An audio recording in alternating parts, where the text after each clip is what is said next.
j'espère que vous allez bien aujourd'hui.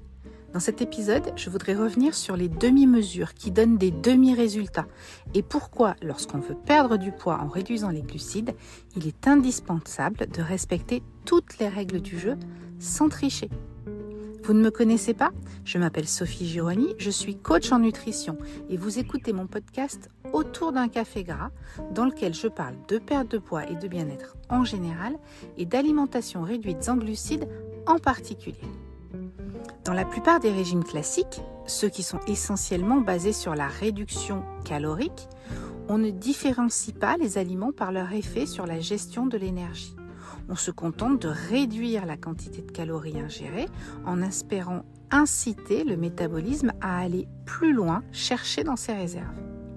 Pour faire une analogie mécanique, vous savez que j'aime ça, on diminue la quantité d'essence qu'on met dans le réservoir en pensant que ça va suffire à décrasser les soupapes. Et ça marche un temps pour la plupart des gens. Et puis ça marche plus parce que le moteur ralentit pour utiliser le moins d'essence possible vu qu'on ne lui en donne pas assez pour fonctionner.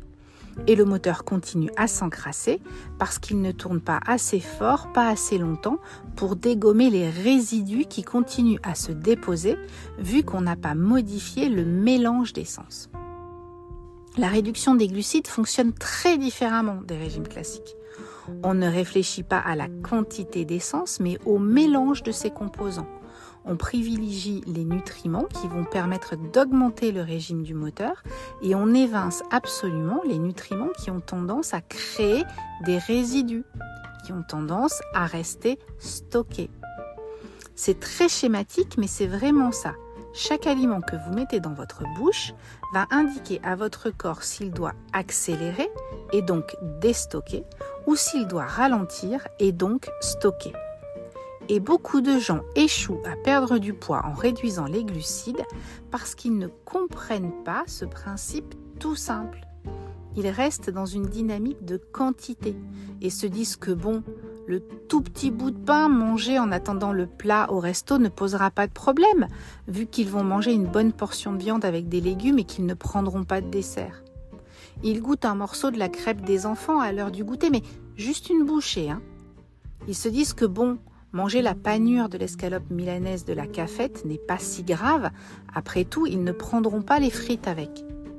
Sauf que la réduction des glucides ne se base pas sur la restriction sur les quantités et ces demi-mesures ne suffisent pas à avoir de vrais résultats.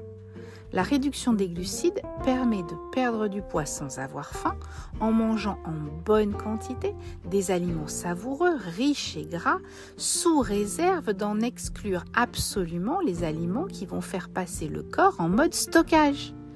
Si on continue à donner, même à petite dose, des aliments qui incitent le corps à stocker, comme les farines raffinées, les féculents, les sucres, le corps va rester dans un état d'entre-deux où il ne lancera pas vraiment le déstockage. Pire, il stockera le surplus de calories apporté par les aliments riches et gras. Cette croyance qu'on peut bien se permettre à petite dose un aliment glucidique de temps en temps est une croyance délétère qui nous vient de notre éducation à la nutrition, où l'on prône le de tout un peu, et des nombreux régimes qu'on a suivis où l'accent est mis sur la quantité globale, sur la restriction calorique, peu importe leur origine. Sauf que ça n'est pas comme ça que le corps fonctionne. On sait désormais que toutes les calories ne se valent pas et que les calories tirées des glucides incitent au stockage en déclenchant l'élévation de la glycémie et une réponse insulinique. Tant qu'on entretient cette dynamique de stockage en consommant des aliments riches en glucides et en amidon, même en petite quantité, on ne peut pas optimiser sa perte de poids, voire on la sabote complètement. Des demi-mesures ne permettront jamais d'avoir mieux que des demi-résultats, voire pas de résultats du tout.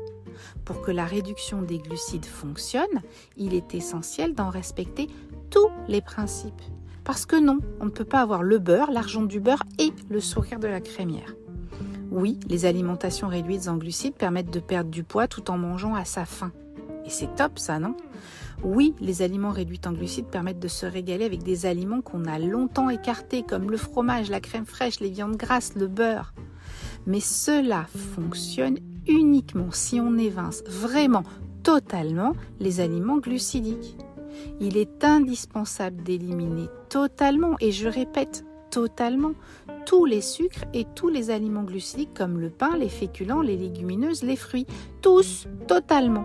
Sinon, on reste dans un entre-deux complètement contre-productif et faute de vrais résultats, on aura tendance à se décourager et à s'autoriser toujours plus de ces aliments délétères parce que vu que ça marche pas, pourquoi se priver ? Les alimentations réduites en glucides offrent des bienfaits extraordinaires sur la perte de poids, mais aussi et surtout sur la santé. Pour les obtenir, il faut s'y lancer complètement et en respecter toutes les règles, sans compromis, sans demi-mesure. Mais je vous promets, le jeu en vaut vraiment la chandelle. C'est tout pour aujourd'hui. Si vous voulez aller plus loin, vous pouvez consulter mon site www.lesassiettes.fr où je partage des informations, des ressources, des recettes pour mettre en place une alimentation réduite en glucides sans prise de tête. Pensez également à vous abonner pour ne pas louper les prochains épisodes et n'hésitez pas à me dire ce que vous avez pensé de cet épisode dans les commentaires. À très bientôt!